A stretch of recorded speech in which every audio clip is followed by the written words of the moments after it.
চাঁদপুরের সাইমা এবং পুরান ঢাকার লাকি। সো জার্নিটা এবারের মতো শেষ হচ্ছে।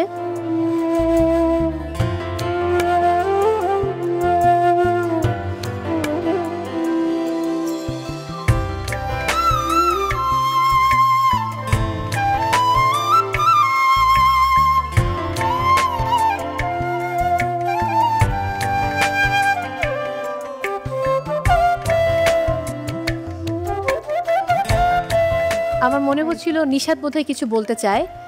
ও যেহেতু আসলে ওর টিমটাকে সুইচ করেছিল, সাইমাকে পাঠিয়ে দিয়েছিল অন্য টিমে। নিশাত আসুন।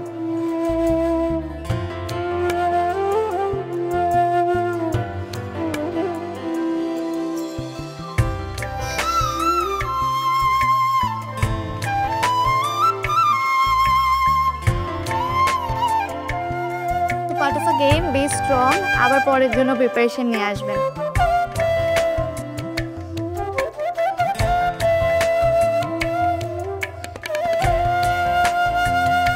Thank you so much.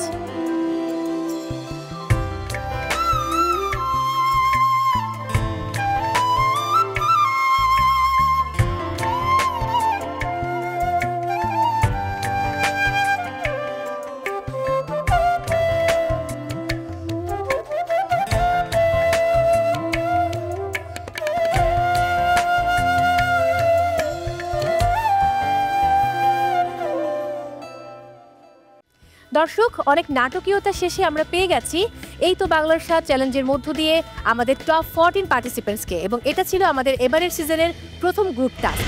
সেরা রাঁধুনির জার্নি আমার আজ থেকে আরও 8 বছর আগে। আমি হয়তো বা এর আগে এত দূর আসতে পারিনি।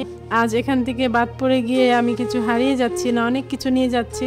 টপ 16 হয়ে আমি নিজেকে সেরা রাঁধুনিই মনে করছি।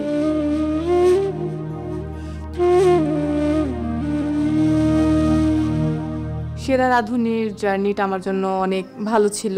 আমি যদি সেরা রাঁধুনিতে অংশগ্রহণ না করতাম, আমি আমার বাসা থেকে অনেক দূরেই পর্যন্ত আসতাম না, আর এত মানুষের সাথে আমি মিশতেও পারতাম না। ভালো লেগেছে, টক মিষ্টি ঝাল যেমন ছিল জিনিসটা।